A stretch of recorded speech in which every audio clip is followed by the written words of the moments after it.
putting the K in magic. I'm Joanna DeVoe, and you are watching a video about money, women, and money, and how a man is not a financial plan. And this is actually part of my offering for the current 4 on 40 live chat that is actually happening today. I'm posting this morning, and then we're doing the chat today at 11 a.m. Pacific. So hopefully you are signed up to check that out. Dawn Champagne, Lenora Henson, and Suzanne Michelle are part of that chat, and they also will be doing offerings like this so that you can have like a full dimensional experience around what it is to be a woman approaching your 40s, just turning 40, who has been in your 40s for a while, and how do you create financial freedom for yourself in your 40s and beyond. And I'm going to say right now that I am not a financial expert. I wish that I was. I would share everything that I know about that with you, and I will one day, because that is something that I have been working on for the last couple of years. I've been working on that since I was a teenager. I promised my family, I bragged, I was so confident and cocksure that I would be a millionaire before my 21st birthday. And I got a book called Charles Gibbons' Wealth Without Risk that I read and studied. It actually was one of the first books that I did this with, and it's become a lifelong pattern for me where I don't just read the book. I study it, I eat it, I chew on it, I highlight it, I dog-ear it, I put it into practice, and I learned a lot from that book. It was a very conservative book about money. One of the things that always sticks in my mind is never buy a new car because it depreciates 35% when you drive it off the lot. Always buy a 2-year car. But financial rules change over time, and I did not become a millionaire before my 21st birthday, and so much of that has to do with self-esteem and childhood patterns that were put into place, negative beliefs about myself and about money, and so I really had to spend some time working through all of those beliefs. In fact, one of them was formed around telling people that I was going to be a millionaire before I turned 21. My stepmother at the time lashed out at me, got very angry, chewed me out, screamed and yelled, and said that I was a fool and an idiot, and that was never going to happen, and don't you think that if that was possible, that she would be a millionaire, and all this stuff. And so I think that really like fucked me up in a way, as well as just a million other things, messages that you receive in your childhood from your parents, in your church, in your school, and the media. So it is important to address all of those things. And I'm really into the shadow work and law of attraction. I've used law of attraction to magically draw money to myself. But I think that creating financial freedom is something very different than just doing a spell or using the law of attraction to draw money to you. You have to know what to do with the money. You have to have the self-esteem to be able to sit with the money, hold the money, invest the money.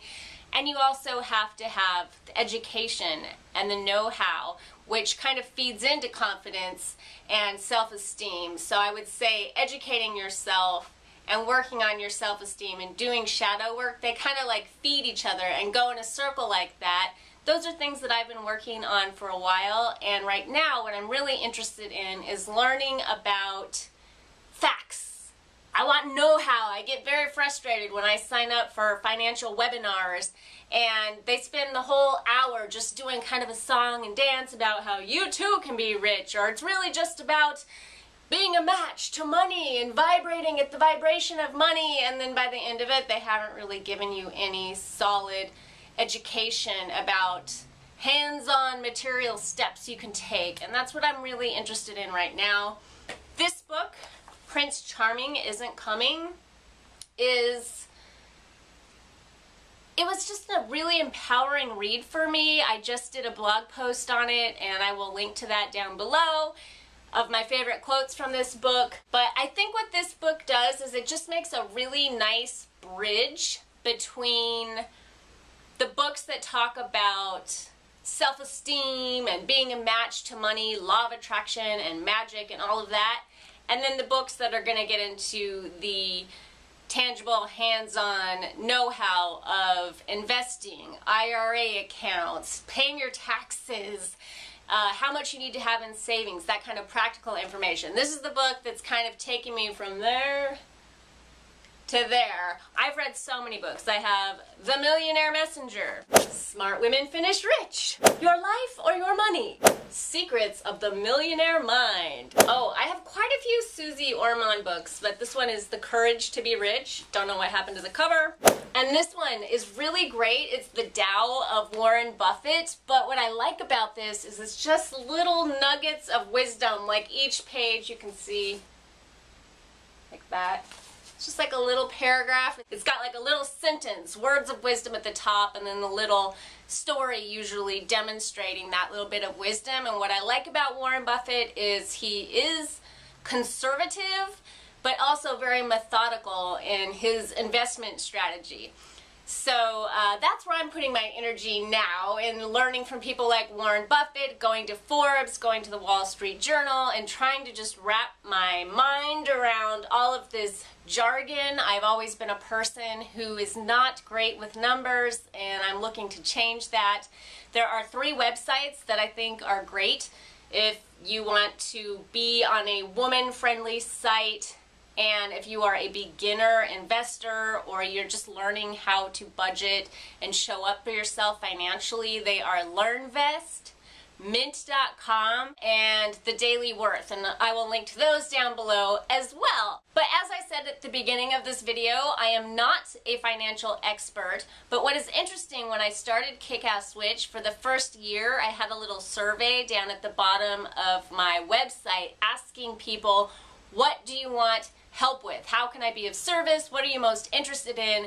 And then I had a few categories like money, love, career, health, and leaps and bounds, far and away, no competition. The first, second, and third choice for everybody was money. People wanted to know about money. So I have interviewed a couple of people about that. I have interviewed Brittany Castro of Financially Wise Women, and I have interviewed Kate Northrup, the author of Money, A Love Story. I will link to those down below. And then in June, I have an interview coming up with Ellen Dugan, because she has a book called Prosperity Magic that is coming out.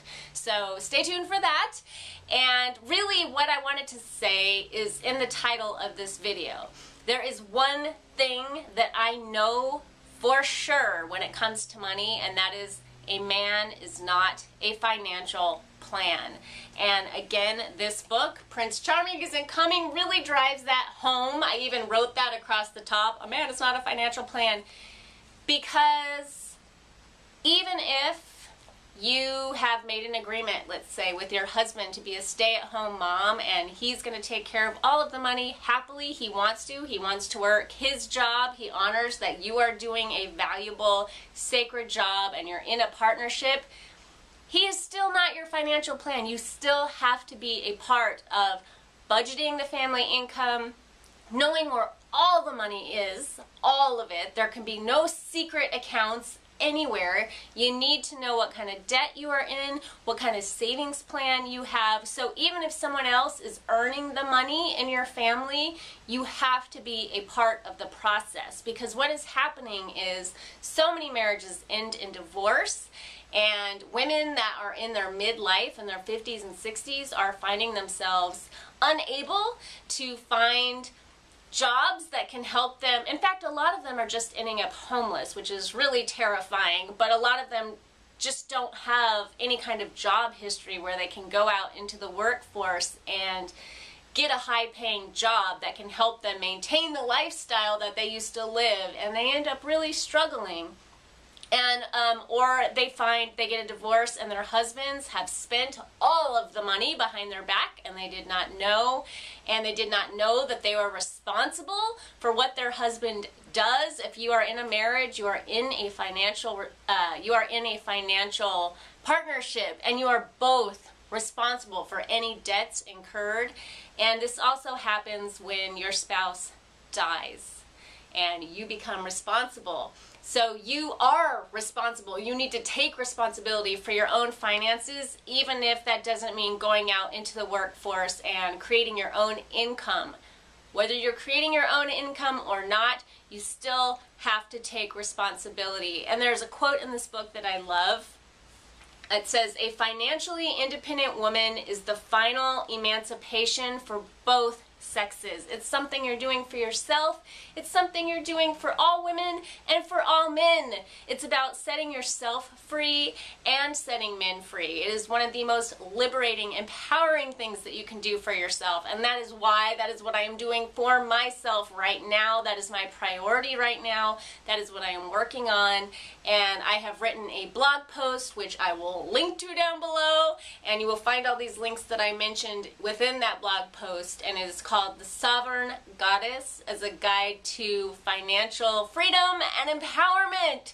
So I am working with the Sovereign Goddess. I will explain that to you in this article, and I invite you to invoke the Sovereign Goddess for yourself and get busy creating financial freedom for yourself in your 40s and beyond. Much love. Peace.